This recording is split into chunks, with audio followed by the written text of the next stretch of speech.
డబ్బు, అనారోగ్యం, ఉద్యోగం, వ్యాపారం అప్పులతో బాధపడుతున్నారా? వెంటనే జేకేఆర్ గురువు గారికి కాల్ చేసి అపాయింట్మెంట్ తీసుకోండి.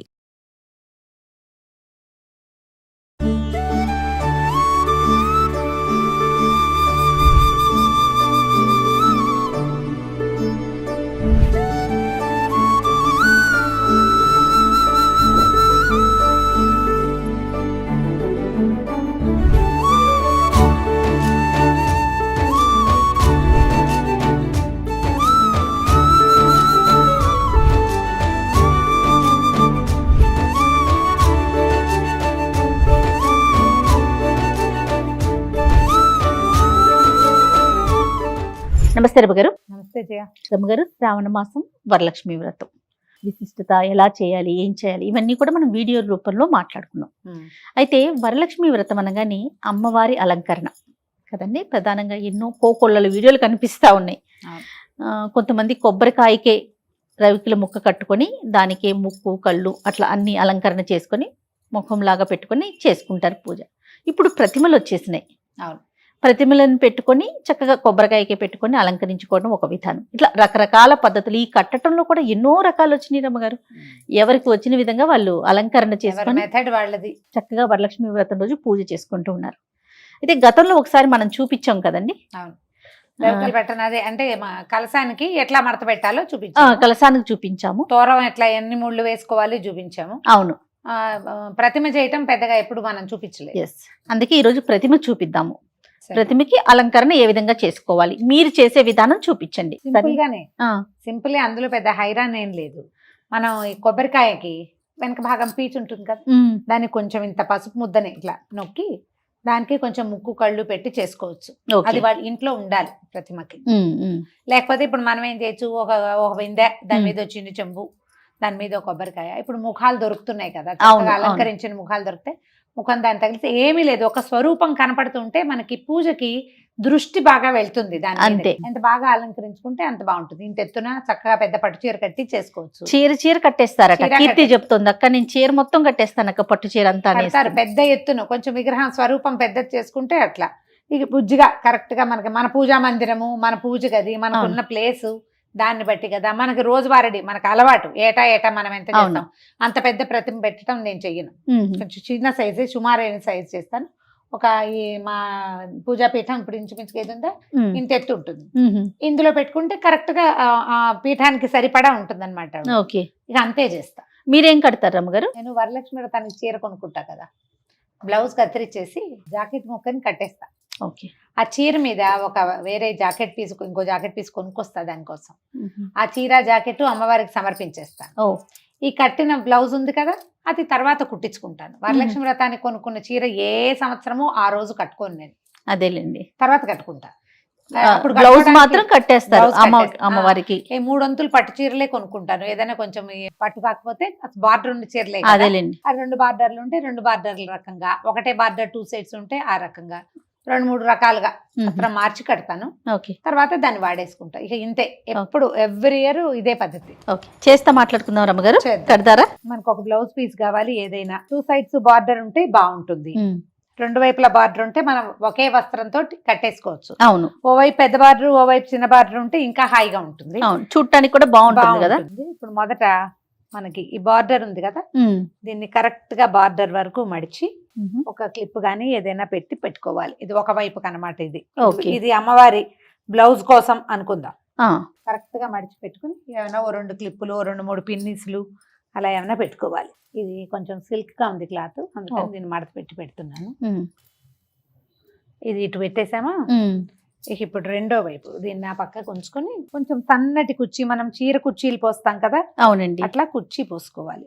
ముందుగా ఇట్లా పిన్ని పెట్టుకోవాలి రమ్మగారు. అది పిన్ని పెట్టుకుని ఆ పక్కన వదిలిపెట్టేసి దీన్ని ఇప్పుడు మామూలు మనం సన్న కుర్చీ వేసుకుంటాం కదా, మా చీర కుర్చీ ఎట్లా వేస్తాం, దీన్ని సన్నటి కుర్చీ వేసుకోవాలి. ఇదిగో ఇట్లా ఒక 1 ఇంచ్ కుర్చీ అనుకో. నీకు ఈ క్లాత్ మాట వింటుందో లేదో చూసుకోవాలి.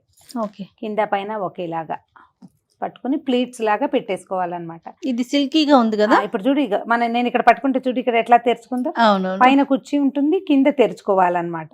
ఇప్పుడు బరక రకం క్లాత్ అనుకో, కొంచెము పట్టు అనుకో, పైన కూడా అవును అది నుంచుంటుంది. ఇది ఒక్క రవ్వ మెత్తగా ఉంది, మెత్తగా ఉన్నా మనకు బానే ఉంటుంది, ఏం పర్వాలేదు. ఇట్లా సన్నటి కుర్చీ పెట్టుకోవాలి. ఓకే. కొంచెం బరక క్లాత్ అయితే మీ మాట వింటుంది, సన్నటి క్లాత్ అయితే కొద్దిగా సతాయిస్తుంది. ఏం కాదు, వేస్తూ ఉంటే అదే వస్తుంది. ఏదో ఇట్లా కుర్చీలాగా తీసుకోవాలి. కొంచెం సమానంగా కుర్చీ పెట్టుకుంటే సరిపోతుంది, కిందకి పైకి. ఎంత సన్నటి కుర్చీ పెడితే అంత బాగా వస్తుంది. ఏటా చేస్తూ ఉంటే మనకు అదే అలవాటు అయిపోతుంది. రమ్మగారు, కొంతమందికి ఈ అలవాటు ఉండదండి. ఓన్లీ కొబ్బరికాయ పెట్టి అమ్మవారి ముందు ఒక చీర పెట్టుకొని దండం పెట్టుకుంటారు కదా. ఒక క్లిప్ పెట్టు. ఏం రమ్మగారు, మళ్ళీ ఇప్పుడు ఈ సంవత్సరం పెట్టుకోవాలి అని అనిపించినా కూడా పెట్టుకోవచ్చు అంటారా? పెట్టుకోవచ్చు, మన ఇష్టం అమ్మా. మనం ఇప్పుడు ఏంటంటే ఏటా ఒక విధానం అవలంబిస్తే ముఖ్యమైన విషయం ఏంటంటే జయ, మన పిల్లలకి ఇది అలవాటు అవుతుంది. మన సంస్కృతి, మనం మన పద్ధతి నేర్పించాలి కదా. అవునులే. వస్త్రం కట్టడం ఇంపార్టెంట్. నువ్వు అది ఎలా కడతావు? ఈ రకంగా కడతావా, దీని బుర్గే ఇంకో సింపుల్ గా కడతావా, లేదా లంగా కుట్టేసుకుని మెషిన్ మీద చక్కగా ఇట్లా లంగా. ఒక సంవత్సరం అది కూడా చేసే, ఒకసారి కాదు 2 సార్లు చేశాను అట్లా. నేను ముందు రోజు సాయంత్రమే సూయింగ్ మెషిన్ మీద చక్కగా లంగా లాగా కొలతలు తీసేసి వెనక్కి తాడుపెట్టి ముడేసేయటం, పైనుంచి చక్కగా ఓణి, ఒక రవిక ఒక ఓణి, రవిక గుడికే బట్టను ఇట్లా వెనకాల క్లిప్ చేసి ఓణి వేసాం. అది కూడా చేశాను ఒక సంవత్సరం. ఓకే. మన ఓపిక సరదా. నేను అంటున్నాను, అసలు చీర కట్టే అలవాటే లేదు అనుకోండి, కానీ ఈ సంవత్సరం పెట్టుకోవాలనిపిస్తే పెట్టుకోవచ్చు అంటారా? ఏదైనా ఒక ఎత్తైన బిందె, పాత్ర ఏది కావాలంటే అది పెట్టుకోండి, కొంచెం ఎత్తుగా. దీంట్లో ఇంకొక చిన్నది, ఇదిగో చూడండి ఇట్లా. ఓకే. వీటిలో నీళ్లు గాని బియ్యం గాని ఏదైనా పెసలు నిండుగా ఉంటే కదలకుండా ఉంటుందండి. ఇంకా చిన్న బిందె కూడా పెట్టుకోవచ్చు, లేదా ఏదైనా డబ్బా అయినా పెట్టుకోవచ్చు. మనకి ఇక్కడ కూర్చోటానికి అనమాట. ఇది ఇక్కడ కూర్చోవాలి మనకి. ఓకే, అంతే. ఇప్పుడు కరెక్ట్ గా కుర్చీలు పక్క పక్కకి సెట్ అవుతాయో లేదో చూసి పరిచేసేయాలి.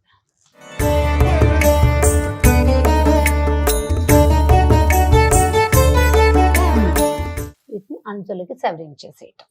పైన పెట్టే చెంబుకి వెనకాల ఒక గట్టిగా ఒక పుల్ల గాని ఒక కర్ర గాని పెట్టుకోవటం, కట్టడం. దీంట్లో ఒక కొబ్బరికాయని ప్లేస్ చేసుకోవటం. ఎత్తుగానే వచ్చింది చూడు. అవును గారు. ఇప్పుడు ఈ వెనకాల మనం ఇందాక పెట్టాం కదా, దాన్ని ఇదల్లా అంచులు కనపడకుండా నీట్గా సరిగ్గా చక్కగా సెట్ చేసుకోవటమే. ఇప్పుడు ఈ అంచు దగ్గరకు వచ్చేలాగా పెట్టుకోవాలి. అంతే.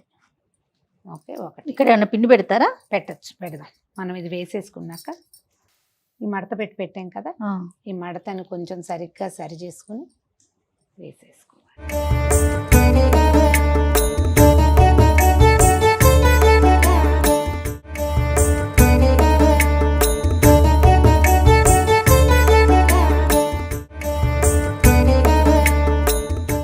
నడుం దగ్గరికి ఒక ఆభరణం, ఇక్కడికి ఇది నడుం కదా. అవునండి. ఇక్కడికి ఒక ఆభరణం, ఈ మెడ దగ్గరకు ఒక ఆభరణం పెట్టామంటే స్వరూపం తయారైపోతుంది అన్నమాట. అంతే.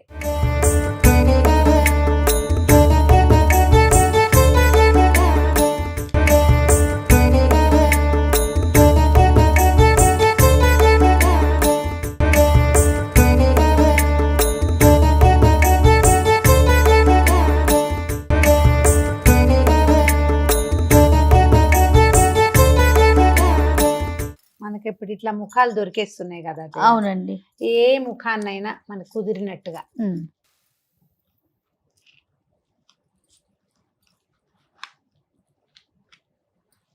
ఈ కొబ్బరికాయకి వేసి కట్టేస్తాం.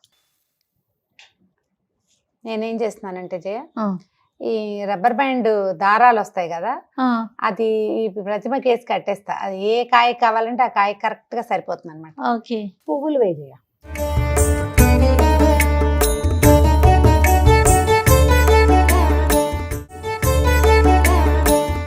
రకం పువ్వులు మనకు అందుబాటులో ఉంటే అవి ఆ రకం పువ్వులతోటి నింపేసుకోవాలి. అంతే. కంఠాభరణాలు వేసాం, చెవులకి అవి కదా. ఇప్పుడు కొన్ని గాజుల్ని ఈ పక్కన తగిలిస్తే చక్కగా మట్టసంగా ఉంది చూడమ్మ. అదే కదా.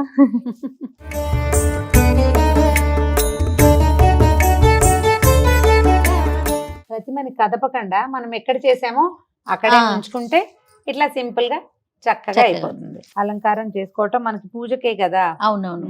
చక్కగా వీటి మీద బాగా నీట్ గా చక్కగా పువ్వులు అవి అలంకరించుకుంటే సాయంకాలం పేరెంటాలకి వాటికి బాగుంటాయి.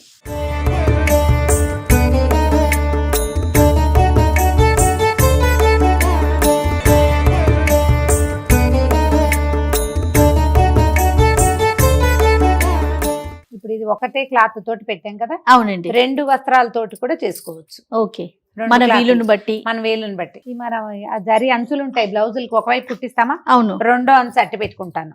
ఆహా, ఇది కూడా ఈ పండగలప్పుడు ఓకే. ఒకవేళ ఇలా బార్డర్లు లేని చీర అనుకో, ఆ, అప్పుడు ఏం చేస్తాను, దాని కింద వస్త్రంగా ఉంచేసి దీన్ని పై వస్త్రంగా వస్త్రం ఇలాంటివి కింద వాడుకుంటాను అనమాట. మళ్ళీ దేనికైనా మ్యాచింగ్ వాడుకుందాం. ఇంకా ఒంటి మీద పెట్టుకున్నవి కాదు కాబట్టి అవునవును, ఇవి వాడుకోవచ్చు. కావాలంటే అది కూడా ఒకటి చేసి చూపిద్దాం. తప్పకుండా అండి. 2 వస్త్రాలతోటి. ఆ, ఇది ఒక రకం. ఇంకొక పద్ధతిలో చేసుకోవాలంటే రకం. ఇంకో పద్ధతి.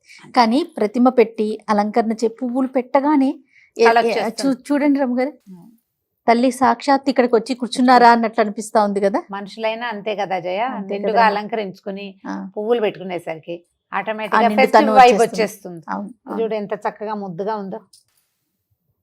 కాపాడమ్మా మమ్మల్ని అందరినీ తల్లి. రమ్మగారు, ఇలా ఒక రకమైన అలంకరణ కదండి, మీరు రెగ్యులర్ గా ఇలాగే చేస్తారా? చాలా బాగుంది రమ్మగారు, తల్లి నా అద్భుతం. దగ్గర వెండి ముఖం, ప్రతి సంవత్సరం ఆ ముఖ. అదే ముఖం అమ్మవారి ప్రతిమ అదే పెట్టుకుంటాను. ఓకే. దానికి ఏంటంటే ఒక చిన్న ఇట్లా హుక్ లాగా ఉంది, ఆహా, కరెక్ట్ గా కొబ్బరికాయ తలకు కూర్చుంటుంది కదా, దానికి అందులో పెట్టుకుంటారు. పెట్టేసి వెనక్కి ఇట్లా కొంచెం దగ్గరికి కట్టేస్తాను. ఓకే, మిగిలిన వ్యవహారం అంతా ఈ బంగారు నగలు అదే ఉన్న బంగారం అంతా తల్లికి. అన్ని ఆవిడకే పెట్టేసి నేను ఒకటి నల్లపొసలే వేసుకుంటాను అనమాట. సో మనం చేసుకునే రకరకాల పద్ధతిలో ఇలా అలంకరించుకోవటం ఇది ఒక రకం. మీకు ఎవరికి ఎట్లా వస్తే అలా అలంకరించుకొని మనస్ఫూర్తిగా ఆ తల్లిని కొలవటమే ఇంపార్టెంట్. అంతే కదా రమ్మ గారు? అంతే. రైట్, మరో వీడియోలో మళ్ళీ కలుద్దాం. నమస్తే అండి. నమస్తే.